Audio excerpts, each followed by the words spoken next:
Hi, this is Dr. Julie Gilbert. I'm here from Oregon Weight and Wellness, and I am here talking about Michael Pollan's food rules. We're usually joined by Rachel Matthews, and perhaps she'll be joining us a little bit later. But anyway, if not, then next week.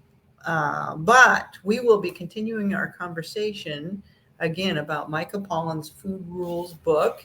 It's been really entertaining and lively, I think, so far. I'm entertaining, yeah. But anyway, we're on chapter 33, and he says, eat some foods that have been pre-digested by bacteria or fungi. Many traditional cultures swear by the health benefits of fermented foods that have been transformed by live microorganisms such as yogurt, sauerkraut, soy sauce, asterisk there, kimchi, and sourdough bread. These foods can be a good source of vitamin B12, an essential nutrients you can't get from plants. B12 is produced by animals and bacteria. Many fermented foods also contain probiotics, beneficial bacteria that research suggests improve the function of the digestive and immune systems, and, according to some studies, help reduce allergic reactions and inflammation. So, we're all learning, and we've alluded to this before about the microbiome and how important the microbiome, I'm talking about the bacteria in our gut, how important that is. Those are, and there's bazillions of them, of bacteria in our gut, and they contribute to our immune function, our mental health, and actually a weight regulation. And that's just scratching the surface. So, you know that you have bacteria all over your body, some inside and out. We've known this for a long time. We used to think that all bacteria is bad. Now we know that there's good bacteria, and we need good bacteria in our body to function well. And we're learning so much about the microbiome. And interestingly, some foods have healthy, good bacteria, and when we eat them and take them in, then they can serve to improve our health as well. So, interestingly, I've recently learned about how vitamin D, when you get enough of it and at a certain level, how that actually sets up the environment in your gut for healthy bacteria to live. So, there's so much to this. But the important thing is that when you're eating real food and whole food, you're most likely you're going to set up that environment for healthy gut bacteria, and it's going to improve your immune function, your mental health even, and weight regulation. So, what are fermented foods? Well, traditionally I'm thinking yogurt. Yogurt's fermented, but we got to be careful about yogurt because it can come with a lot of sugar, right? And I don't want to call out anybody, but I'm thinking of a few. Dannon, Yoplait. The first time I remember eating yogurt was somewhere on a travel to Europe sometime. It was delicious, but it did not have all that sugar in it that the Yoplait, the Go-Gurt, the Dannons have. And even when they have low sugar, light and fit, you have to be careful because then they put in chemical sweeteners, which actually do the exact opposite to our gut bacteria. And they cause some problems with gut bacteria. So yogurt's the first thing that I think of with fermented food, but you want to be careful. My favorite yogurt is Wallabies yogurt because it comes from cows that ate grass, first of all. And I use the plain variety. And sometimes I use whole fat if I want energy from fat. But a lot of times I will go low fat or no fat when I don't want the added energy from the fat. And I just want to get the health benefits of the fermented food from the fermented yogurt.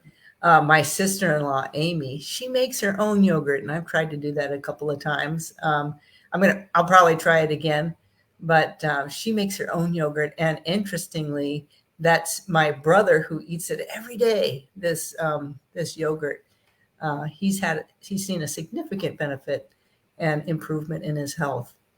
So yogurt. I was recently reminded, because I did a crossword puzzle that asked this question, about an Indian drink that's fermented, and that's called lassi, I think, or lassi.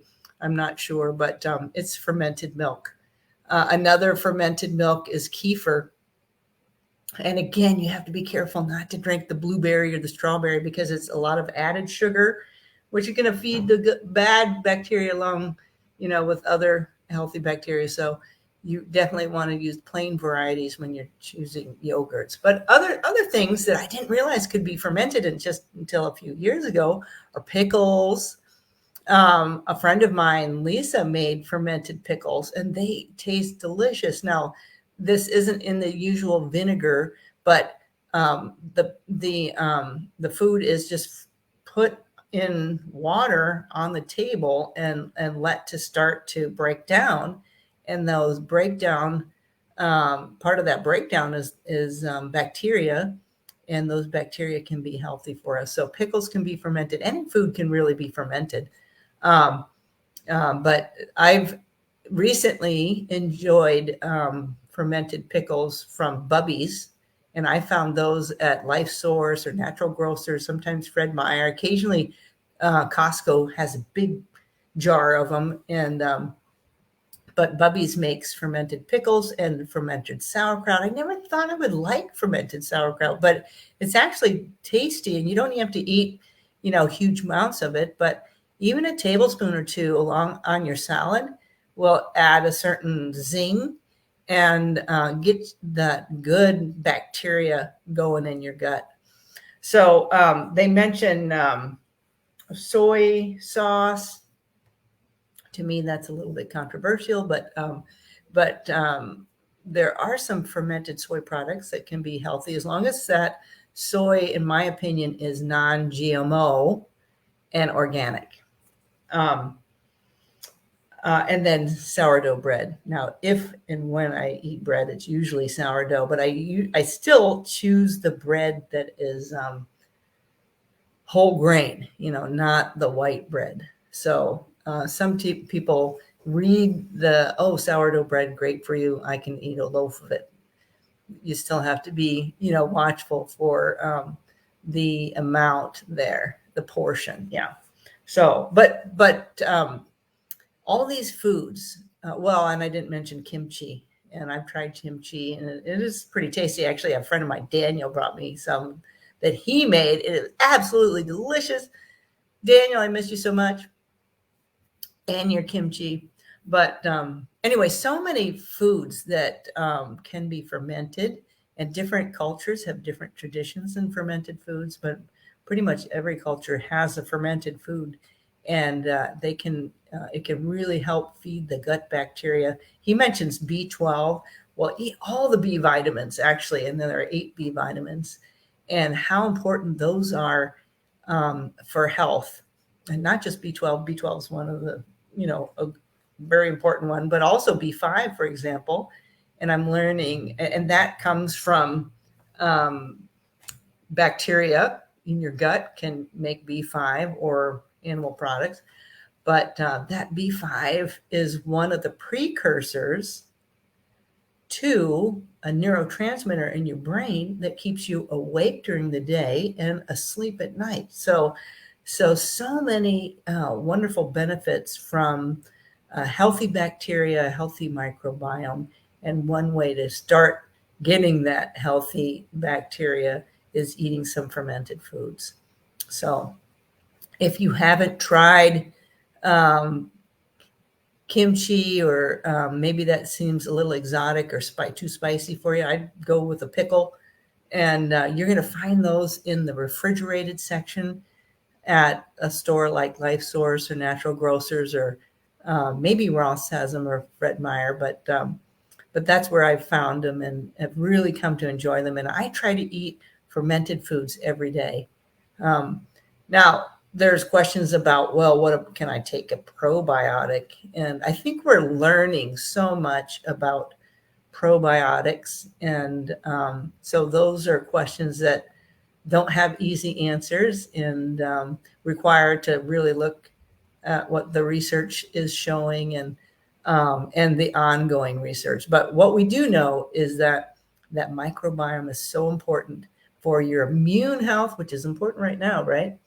And for your mental health and for sleep and for weight regulation. And all of it ties together. There's no way to separate out one thing from another. It's all a beautiful design. And yeah, so it's great. Well, if you haven't tried a fermented food, I'll challenge you to try one and maybe branch out from yogurt because you're going to get different bacteria from different foods. So I'll encourage you to give it a try. If you don't like it the first time, try something else. And yeah, and then you're not going to see the benefit overnight. It's really over time, that consistency of whole food, real food, and then including some of those fermented foods. Okay, well, I hope your new year is going well and you're kicking it off with healthy habits. If you are interested in getting healthier and wellness and need a little weight loss or help with that support, give us a call here at Oregon Weight and Wellness, 971-273-7143. And until next time, have a great day.